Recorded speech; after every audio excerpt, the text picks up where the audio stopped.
ओम नमः शिवाय, नमस्ते।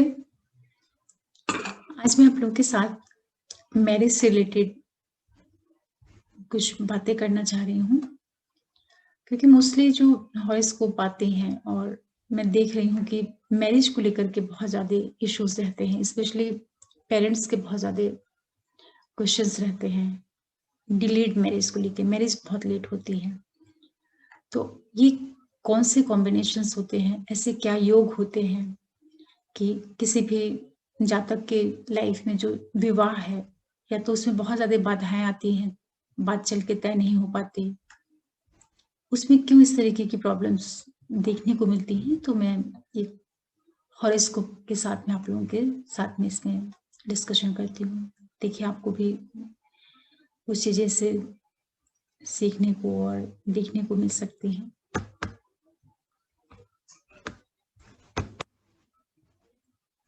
देखिए ये एक हॉरोस्कोप है और इनका जो बर्थ है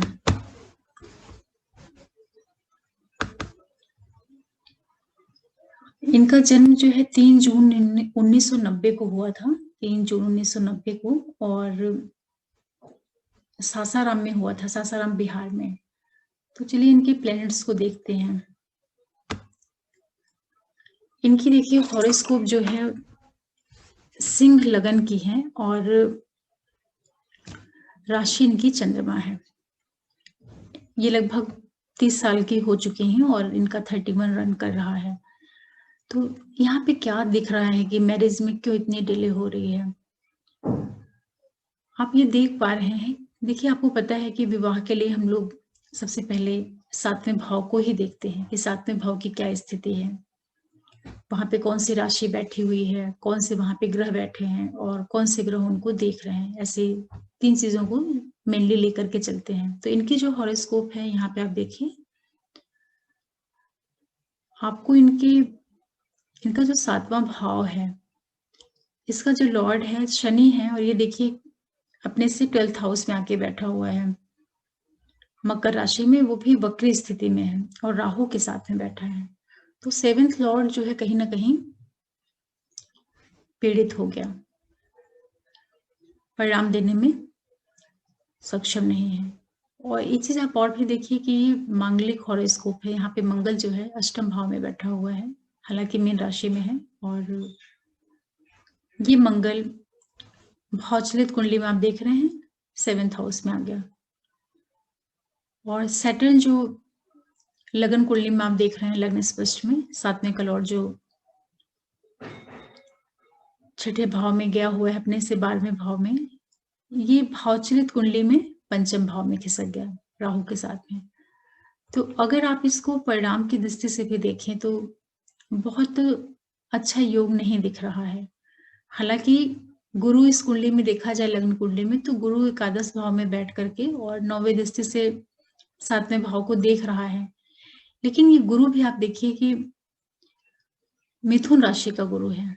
तो जब भी मिथुन राशि का गुरु होता है तो कहीं ना कहीं वो एक मैरिज जैसी चीजों को या एंगेजमेंट जैसी चीजों को तय करके उसको तोड़ना, इस तरह की चीजें वो जरूर दिखाता है, क्योंकि गुरु यहाँ पे बहुत मजबूत स्थिति में नहीं है। तो शुभता देना चाह के भी वो नहीं दे पा रहा, अपना काम नहीं कर पा रहा। आप इस तरीके से समझ सकते हैं। और नौमांश में देखिए इसकी स्थिति देखते हैं। नौमांशा में इनका जो 7म भाव है वहां पे गुरु आ गया। ये तो चलिए ठीक है कि गुरु इनका सही पोजीशन पे आ गया, लेकिन मंगल देखिए नौमांश कुंडली में कन्या लग्न का मंगल हो गया, जो कि इनके लगन कुंडली में अष्टम भाव में मंगल दिखा रहा और भाव चरित में इनके 7th हाउस में आ गया है। वही मंगल इनकी लगन कुंडली में काफी मजबूती के साथ कन्या राशि में आ गया। तो ये मंगल भी कहीं ना कहीं इंडिकेट कर रहा है कि बहुत डिले मैरिज को, बहुत लेट मैरिज को। और सैटर्न जो लगन कुंडली में 6ठे में बैठे थे, वही शनि नौमांशा कुंडली में केंद्र में त्रिकोण में आ गए हैं, मकर राशि में आ गए हैं।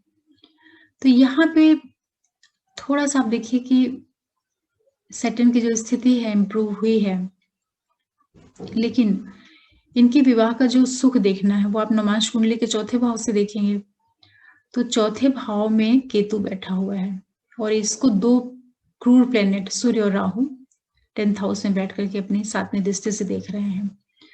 तो कुल मिला के जो स्थिति बन रही है वो यही है कि चौथा भाव कहीं न कहीं पीड़ित तो हो रहा है, क्योंकि तो वहाँ पे ऑलरेडी एक पापी ग्रह बैठा है केतु, और 2 क्रूएल प्लैनेट सूर्य और राहु जो है उसको आस्पेक्ट डाल रहे हैं। तो जो विवाह का सुख होता है नौमांशा से जिसे देखते हैं, वो काफ़ी वो भाव भी जो है पीड़ा में है। तो इस तरीके से आप देख सकते हैं कि लगन कुंडली में जो गुरु अष्टमेश है इनका, और भाग्येश भी है। अष्टमेश और भाग्येश होकर के जो गुरु एकादश भाव में गया है मिथुन की राशि में, उस गुरु की पोजीशन आप नौमांशा में देखिए, तो वही गुरु जो लगन में अष्टमेश था वो इनके सप्तम भाव में इनका सप्तम का मालिक हो गया, सप्तमेश हो गया। जब लग्न का जो अष्टम भाव था, लग्न का जो अष्टम भाव था वो नौमांश कुंडली में इनका सप्तम भाव बन गया। तो ये बहुत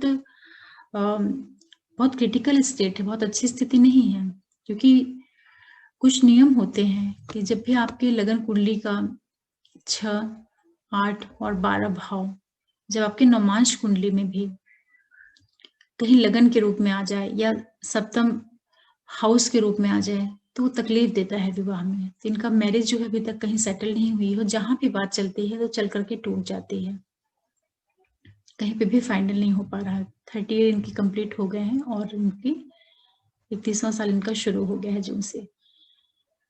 तो ये जो योग दिखाई पड़ रहा है ये बहुत डिले मैरिज को, विवाह में बहुत ज़्यादा अनावश्यक बाधाएं, और किसी तरह अगर विवाह हो भी जाता है तो उसके बाद भी जो स्थिति बन रही है वो वैवाहिक जीवन में बहुत अच्छी स्थिति नहीं है, क्योंकि चौथा भाव जो सुख का भाव है, एक ओर तो शनि आ गया तो एक पाप प्लेनेट इधर भी आ गया। विवाह का जो सुख चौथे भाव से देखते हैं नवमांशा में, उसमें भी पापी प्लेनेट, एक साइड में शनि, हालांकि दूसरी तरफ बुध है, उसने थोड़ी सी स्थिति संभाली है, लेकिन इसके बावजूद भी दशम में सूर्य राहु बैठ कर के देख रहे हैं। तो मतलब आफ्टर अगर विवाह इनका होता भी है तो विवाह के बाद भी मैरिड लाइफ में इनको कहीं ना कहीं प्रॉब्लम बनी रहेगी। इसलिए कुंडली जो है काफी क्रिटिकल थी मैरिज के लिहाज से। तो मैंने सोचा आप लोगों से इसको डिस्कस करना चाहिए, और आप लोग इसको देखिए, जैसा लगे आप लोग कमेंट सेक्शन में जाकर के कमेंट करिए।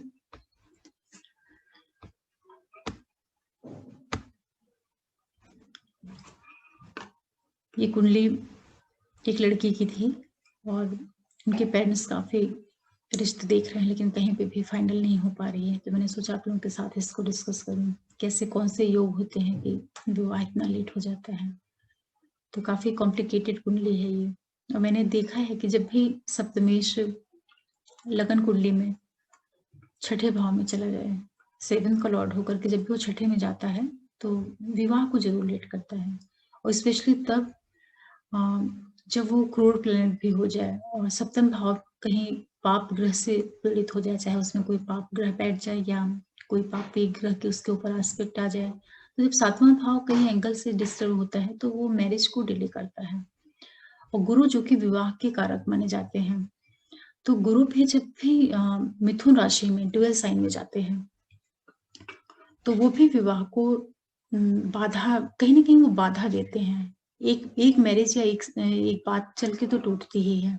ऊपर से इस कुंडली में मंगल का भी योग आ गया, तो मंगल ऑलरेडी 28 आफ्टर 28 ही मैरिज देने का काम करता है। तो इस तरीके से एक तो मांगलिक योग, उसके बाद सप्तमेश की जो पोजीशन है वो, और गुरु का मिथुन राशि में बैठना, उसके बाद नवमांशा कुंडली में जो लगन बन रही वो भी कन्या लग्न, लग्न में मंगल का बैठ जाना, और मंगल 7वें भाव पे दृष्टि डाल रहा है, और लगन कुंडली का जो अष्टम भाव था मीन राशि, वो नवमांशा में सप्तम भाव में आ गई। तो हर तरीके से दिक्कत दिखा रही है।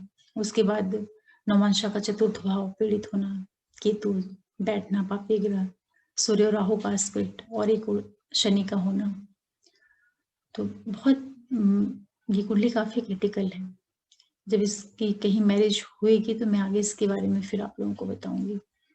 तो आशा करती हूँ कि ये छोटा सा हॉरोस्कोप के थ्रू मैंने आप लोगों से डिस्कस किया, और आप लोग को देख के क्या लगता है कि इसकी मैरिज कैसी हो सकती है।